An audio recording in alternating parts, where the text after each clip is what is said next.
क्या करेंगी? मेरे भैया तो हाँ बोलिए क्या तुम्हारे भाया है तो क्या करेंगे? तुम क्या करेंगे?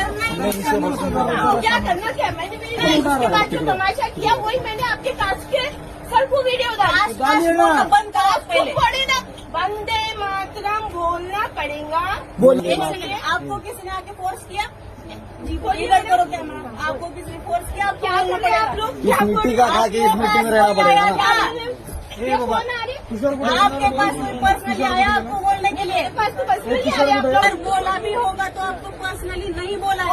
पर्सनल मन में का तुला ओके आपके पास बड़ा नहीं हुआ था बोलना ही पड़ेगा।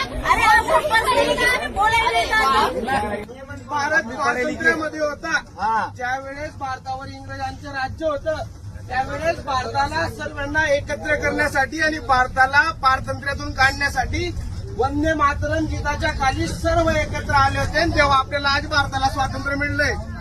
आज जर महिला ट्रेनमध्ये प्रवास करत असतील, आज जर आपण इथं व्हिडिओ काढतोय, आज जर आपण इथं मोबाईल वापरतोय, कशामुळे वापरतोय तर आपल्या पूर्वजांनी सुनलो पहिले ऐकून घ्या तर त्यावेळेस वंदे मातरम गीत त्याच्यासाठी होतं तर भारताला स्वातंत्र्य मिळवून देण्यासाठी होतं आणि आज आपण वंदे मातरम गीतासाठी मोठं प्रमाण करतोय। त्या ठिकाणी एखादी महिला जे वंदे मातरमचा विरोध करते, जो वंदे मातरमला असं पात्र म्हणजे हिच्यापेक्षा दुसरी घटना कोणती नाही। याचा अर्थ असा आहे की त्या महिलेच्या मनामध्ये कितीपट नफरत भरली आहे देशाप्रती। त्या महिलेला देशाप्रतीची नफरत पुढे दिसते।